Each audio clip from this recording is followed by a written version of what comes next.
Hello दोस्तों, आप सभी का स्वागत है मेरे और आपके चैनल जिसका नाम है बी सक्षम इन एसएपी पीएम मॉड्यूल में। दोस्तों, आज का टॉपिक मैंने जानबूझ के इंटरेस्टिंग रखा है कि थोड़ा सा डिस्कशन हो जाए। मतलब हम सीख तो बहुत चीज़ रहे हैं, तो हमने बेसिक भी सीखा है, हम मीडियम लेवल पे भी आ गए। अगर कोई व्यूअर मेरा वीडियो फर्स्ट टाइम देख रहा है तो आई वुड रिक्वेस्ट कि आप मेरे पुराने वीडियोज़ को रेफर जरूर करना, ठीक है ना। चलो अब आते हैं हम सबसे मेन टॉपिक पे, जिसका टॉपिक का नाम है इंटरव्यू यानी साक्षात्कार।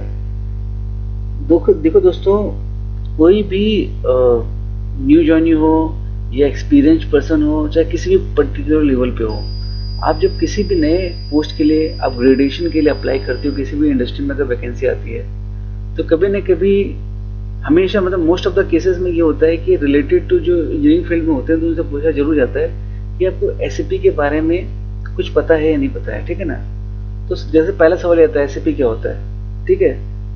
तो हम ये बोलेंगे कि सिस्टम एप्लीकेशन एंड प्रोसेसिंग, ठीक है।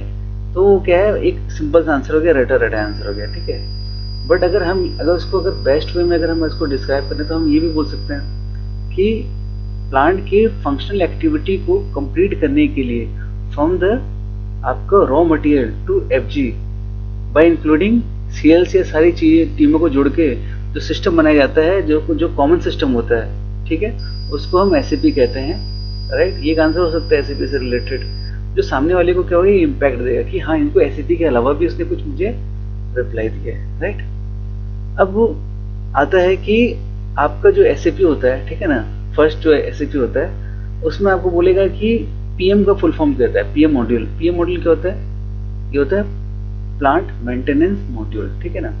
अब मॉड्यूल बहुत तरह के टाइप के होते हैं, तो आपको जरूरी नहीं कि सारे मॉड्यूल के बारे में बताना, क्योंकि जैसे मैं आपको बता रहा हूँ कि एसएपी के बारे में बात करें, एसएपी पीएम मॉड्यूल, अगर इंजीनियरिंग फील्ड का जो बंदा जाएगा रिलेटेड टू मेंटेनेंस, तो एसएपी पीएम मॉड्यूल से रिलेटेड ही सवाल पूछे जाएंगे। नाउ अब फिर से देखो, मेरे बेसिक वीडियो से रिलेटेड कर रहा हूँ दोस्तों मैं, ठीक है ना। अब जैसे मैं जहाँ तक जानता हूँ, मैंने बनाया था कि नोटिफिकेशन के लिए टी कोड क्या होता है, याद है, मैंने वीडियो बनाया था नोटिफिकेशन के लिए टी कोड क्या होता है, उसको चेंज करने का टी कोड क्या होता है, उसको डिस्प्ले करने का टी कोड क्या होता है। अगर बहुत सारे नोटिफिकेशन को एक बार में देखना है तो उसके लिए टी कोड क्या होता है। तो दोस्तों प्लीज वीडियो देखना। टी कोड है IW21 क्रिएट करने के लिए, IW22 नोटिफिकेशन को चेंज करने के लिए, IW23 नोटिफिकेशन में जो बना है उसको डिस्प्ले करने के लिए, IW28 बहुत सारे नोटिफिकेशन को एक साथ आप चेंज करने के लिए जो टी कोड यूज करते हो, दैट इज IW28। और बहुत सारे नोटिफिकेशन को अगर आपको डिस्प्ले करना है तो टी कोड है IW29, ठीक है।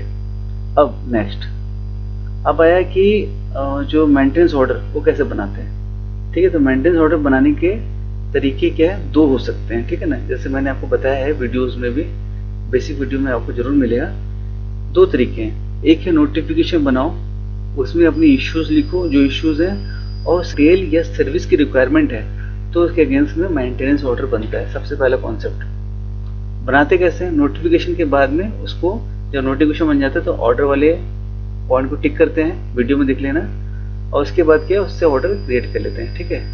टाइप्स ऑफ नोटिफिकेशन को लेगा तो जरूरी नहीं कि जो मैं नोटिफिकेशन बना रहा हूँ आपकी इंडस्ट्री में वही नोटिफिकेशन हो। जैसे मैं बोलता हूँ M1 M2 M3 M4 M5 M6, ये 6 टाइप के नोटिफिकेशन जो हम यहाँ प्रैक्टिस करते हैं, बट हर एक इंडस्ट्री में अलग अलग टाइप का होता है। तो अगर उसको जनरलाइज करें तो देखो दो टाइप के नोटिफिकेशन होंगे, एक होगा आपका जनरल मेंटेनेंस नोटिफिकेशन, दूसरा होगा ब्रेकडाउन मेंटेनेंस रिलेटेड नोटिफिकेशन, ठीक है।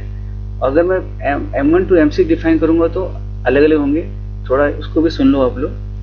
M1 होता है, वो होता है प्रिवेंटिव मेंटेनेंस नोटिफिकेशन, ठीक है, जो आपके रेगुलर जो पीएम जॉब्स होते हैं उसके लिए किया जाता है। M2 है, वो किस लिए होता है, M2 that is breakdown notification, ठीक है।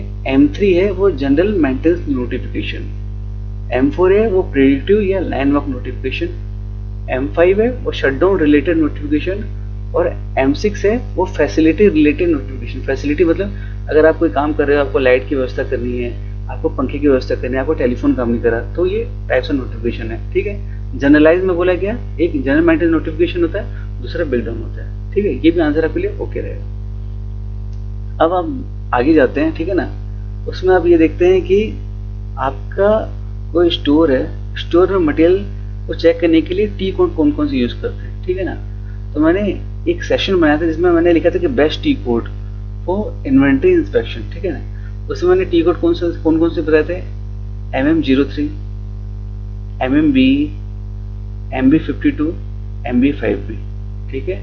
ये टी कोड हमेशा याद रखो। उसके अलावा कोई बोलेगा कि कोई मटेरियल है उसका अगर आपको परचेज रिक्वेजिशन बनाना है तो उसके लिए टी कोड कौन सा होता है। टी कोड मतलब पहले बता टी कोड क्या होता है। टी कोड होता है दोस्तों ट्रांजैक्शन कोड, जिसके थ्रू आप मल्टीपल पीएम मॉडल के टर्मिनोलॉजी में घुसते हो, ठीक है। अब बोला कि किसी भी मटेरियल का या सर्विस का पीआर बनाने का टी कोड क्या है, ट्रांजैक्शन कोड क्या है, तो आप क्या बोलेंगे ME51N, ठीक है। चेंज करने का ME52N, डिस्प्ले करने का ME53N, ठीक है। ये हो गया। अब तो बोलेगा कि जो आप पीएम जो बनाते हो, जो करते हो, ठीक है ना, जो भी एक्टिविटी होती है तो उसका प्रोसीजर क्या है। तो आपको हमेशा ये याद रखना है कि जो भी एक्टिविटी जो नोटिफिकेशन के थ्रू बनती है और जो एक्टिविटी जो साइट को होती है तो उसके लिए क्या होता है, अगर कोई रनिंग इक्विपमेंट है तो उसके लिए आपको आइसोलेशन लेना है, परमिट लेना है, फर्स्ट ऑफ ऑल सेफ्टी का सबका परमिट लेना है, आइसोलेशन लेना है, उसके बाद में आपको लोटो करना है, उसके बाद क्या है आपको इक्विपमेंट का मेंटेनेंस करना है, बाद में उसको हैंड ओवर करना है प्रोडक्शन को, उसके बाद क्या है नोटिफिकेशन क्लोज करना है, ऑर्डर क्लोज करना है, ठीक है। समझ रहे हैं, मतलब अगर मैं आप लोग को रीच कर रहा हूँ अगर मेरे वर्ड्स के थ्रू तो प्लीज़ कमेंट में जरूर लिखना। कुछ चीज़ें भूल रहा हूँ तो भी मुझे बताना, क्योंकि देखो मैं सिर्फ आपके सामने बैठ गया हूँ, आपसे बात कर रहा हूँ, ठीक है। कहीं भी मैं वर्ड नहीं लिख रहा हूँ, this is just a conversation between me and you, ठीक है।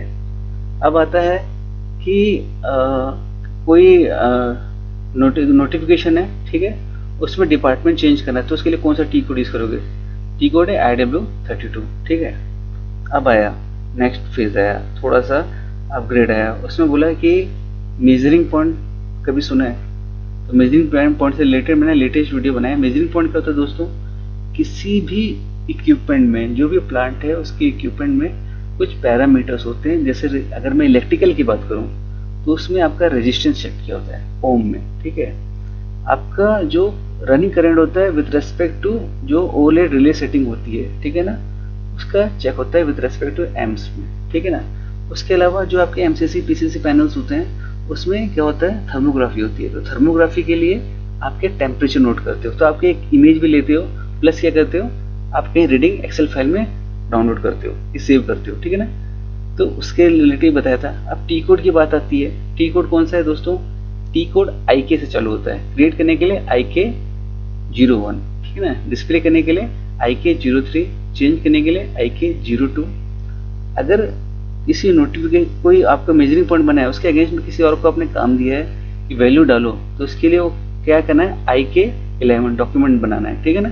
अब उसमें आपको top value, minimum value, maximum value सारा आपका बनता जाएगा, एक डॉक्यूमेंट का नंबर आएगा, ठीक है दोस्तों।